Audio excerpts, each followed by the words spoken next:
کوئی اچھی ترکیب بتا دے تاکہ میں گندی ویڈیوز چھوڑ دوں. 5 وقت نماز پڑھتا ہوں، موبائل کو بہت سیو رکھتا ہوں تاکہ ایسی ویڈیو نہ آئے، اور اللہ کے سامنے روتا بھی ہوں لیکن پھر بھی گناہ ہو جاتا ہے. ایک بار جب دل گناہ کا چاہ جائے تو جب تک گناہ نہ ہو جائے تب تک دل نہیں مانتا. کوئی ترتیب بتائیں اس گناہ سے چھٹکارا مل جائے. چھوڑنا پڑے گا. جب دل چاہ رہا ہے نا کرنے کا، شیطان کہتا ہے کر لو سکون مل جائے گا، تو آپ شیطان کو بولیں سکون ملنا ہوتا تو کتنی دفعہ کر چکا ہوں، مل گیا ہوتا نا.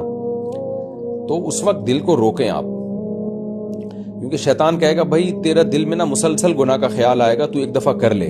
شیطان کو بولو کہ آنے دو خیال آنے سے گناہ نہیں ملتا، میں نے اللہ کے حکم پہ چلنا ہے، اللہ کہہ رہا ہے نہیں کرو.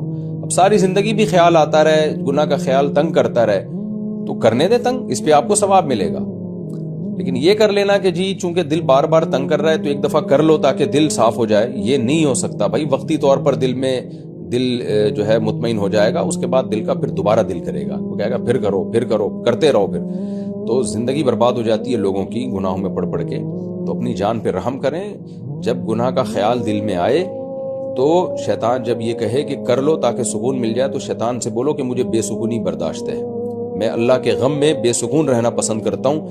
اللہ کی یاد میں بے سکون رہنا اس سکون سے بہتر ہے جو گناہ کر کے آپ کو حاصل ہوتا ہے، کیونکہ اللہ کی یاد میں بے سکونی کا انجام سکون ہے، اور اللہ کو ناراض کر کے جو آپ سکون حاصل کرتے ہو اس کا انجام بے سکونی ہے.